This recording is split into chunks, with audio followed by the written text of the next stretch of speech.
بسم اللہ الرحمن الرحیم۔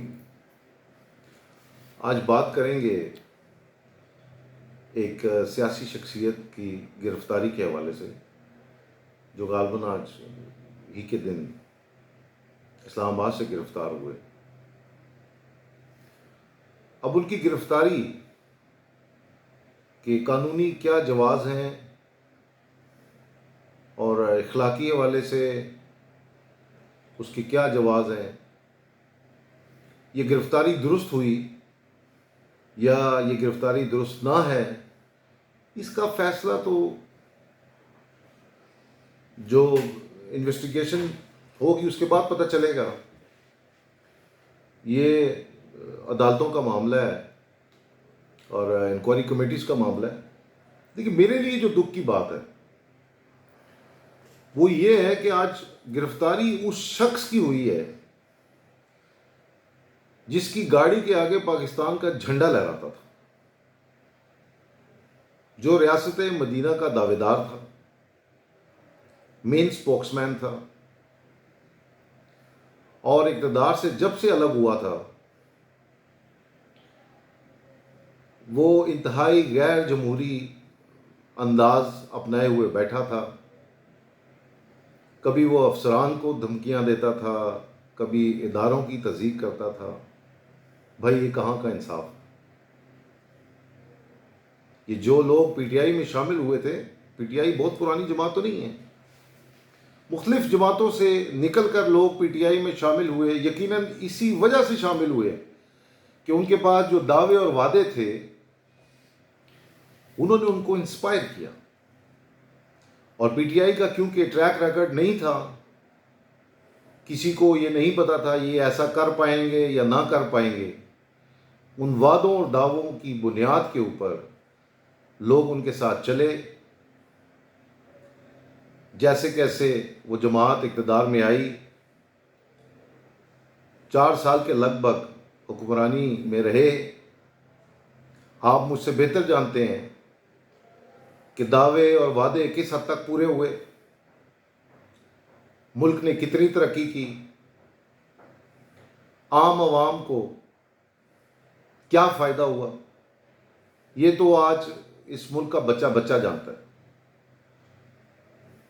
میرا اعتراض گھوم پھر کے وہیں آتا ہے کہ انہی پاکستانیوں کی وجہ سے، ان کی سپورٹ کی وجہ سے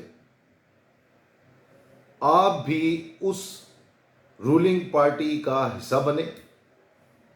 آپ نے الیکشن نہیں لڑا، آپ جیت کر اسمبلی میں نہیں آئے، لیکن آپ کو عزت ملی، آپ کی گاڑی کے آگے بھی پاکستان کا جھنڈا لہرایا۔ خدا کا خوف کریں، اتنے بڑے مرتبے پہ فائز ہونے کے بعد جب آپ اپنی حکومت سے الگ ہوتے ہیں تو آپ سیاق و سباق بالکل بھول جاتے ہیں۔ آپ اس ملک میں سیاست کے جو نارمز ہیں ان کو اٹھا کے ردی کی ٹوکری میں پھینک دیتے ہیں۔ آپ آئندہ آنے کے لیے اپنی کوتاہیوں کا ذکر کریں، نئے وعدوں کی طرف آئیں، وجہ بتائیں آپ کیوں نہ ڈیلیور کر سکے، آپ بتائیں کہ آئندہ ڈیلیور کریں گے۔ لیکن آپ نے دوبارہ اقتدار میں آنے کے لیے صرف ایک ہی طریقہ اپنا لیا کہ اداروں میں نفاق پیدا کرو، گلی محلوں میں ورکروں کی لڑائی کراؤ، ایک دوسرے کو چور چور چور، ڈاکو ڈاکو ڈاکو کریں، تو میں کا کلچر جو ہے اس کو سوسائٹی میں سرعام کر دیا جائے۔ بہت ہی دکھ کی بات ہے، آج جو موصوف گرفتار ہوئے ان کے علاوہ کچھ اور لوگ بھی ہیں جو اسی ڈگر پر ہیں۔ یہ ہم سب کے لیے ایک لمحہ فکریہ ہے۔ پاکستان ہے تو ہم ہیں، پاکستان کی عزت کے ساتھ ہماری عزت ہے، ہماری عزت پاکستان سے پہلے نہیں ہے، اور اس ملک میں رہنے والے 24 کروڑ عوام جو ہیں وہ اگر آپ کی طرف کچھ چلے کچھ آپ کی طرف نہیں چلے، وہ دوبارہ بھی آپ کی طرف چل سکتے ہیں۔ آپ نے ضمنی الیکشن میں ابھی سیٹیں بھی لی ہیں، امید رکھیں، صبر رکھیں۔ آپ تو بالکل لڑائی پر اترے ہیں۔ اور صرف آپ مسٹر کلین ہیں، باقی سارے خراب ہیں. اس کا فیصلہ کرنے دیں، لوگوں کو کرنے دیں. ابھی آپ پہلے شخص ہیں جس کے اوپر یہ الزام لگانے کے بعد آپ کو گرفتار کیا گیا. آپ اس کی صفائی پیش کریں، یہ آپ کا آئینی حق ہے، قانونی حق ہے. لیکن اس بات کی میں سمجھتا ہوں پوری قوم آپ کو اس بات کی اجازت نہیں دے گی کہ آپ لوگ اپنے بچوں کو بیرون ملک رکھیں اور یہاں پہ رہنے والے لوگوں کو اور ان کے بچوں کو آپس میں لڑانے کے لیے اکسائیں. یہ منفی سیاست، اس کو ختم کریں خدا را. خواہ وہ کوئی جماعت ہو، مسلم لیگ نون ہو، پی ٹی آئی ہو، پیپلز پارٹی ہو، لیڈرشپ کو یہ حق حاصل نہیں ہے، خواہ وہ کوئی بھی لیڈرشپ ہو، کہ وہ اپنے مقاصد یا اپنے عزائم کی تکمیل کے لیے لوگوں کو، یوتھ کو ناجائز استعمال کریں. ایسی مثال اس سے پہلے ہم نے پاکستان کی سیاست میں نہیں دیکھی. میں ویل وشر ہوں پاکستان مسلم لیگ نون کا.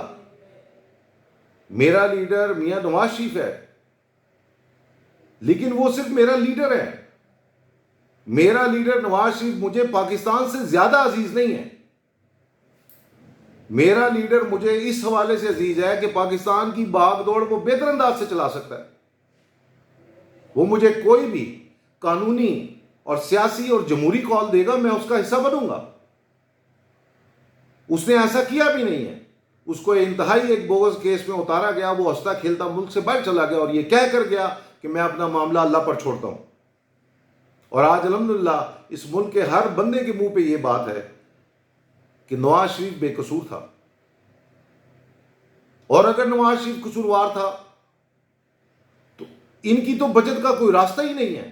خیر یہ ایک آئینی اور عدالتی معاملہ ہے، میں اس پہ کبھی پھر ایک پروگرام کروں گا. سریدا سے ایک گزارش کے ساتھ اجازت چاہوں گا اور یوتھ کو مخاطب کروں گا. میں اس پاکستان کی یوتھ سے ریکویسٹ کروں گا، خدا را یہ پاکستان ہم سب کا ہے. یہ کسی ایک سیاسی جماعت کا پاکستان نہیں ہے، یہ ہم سب کا پاکستان ہے. ہم سب کے آباء و اجداد نے قربانیاں دی ہیں، تب جا کے یہ ملک بنا. قائد اعظم کی قیادت میں اس کی قدر کرنی ہے. جو ہمیں محسوس ہو اس کی فلاح اور بہتری کے لیے اس کے حق میں نکلیں، لیکن جمہوری انداز میں نکلیں. جو آپ کو ترغیب دے کسی قسم کا مار کٹائی، توڑ پھوڑ، ایک دوسرے سے لڑیں، نہیں بابا نہیں. اس کو اسٹرکٹلی ایبسولوٹلی ناٹ کہیں آگے سے.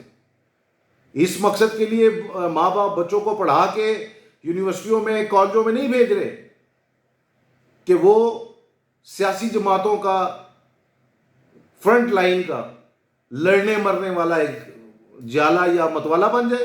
نو، دس از رانگ. انشاءاللہ پاکستان ہمیشہ قائم و دائم رہے گا. پاکستان قیامت تک قائم رہے گا اور پاکستان کو کوئی بھی ذلیل و رسوا نہیں کر سکتا. لیکن پاکستان کے ادارے بھی اتنے ہی قیمتی ہیں، خواہ وہ پارلیمنٹ ہو، خواہ وہ کوئی اور ادارہ ہو. ان سب اداروں کو اور سیاسی جماعتوں کو، لیڈران کو یہ سمجھنا چاہیے، جس میں ٹی وی چینلز بھی آ جاتے ہیں، کہ خدا را اپنے نارمز اور لمیٹیشنز کو انڈرسٹینڈ کریں اور اس کے بعد آپ اپنی کوشش جاری رکھیں. نیگیٹیوٹی جو ہے اس کو اینڈ کرنا ہوگا. بہت شکریہ.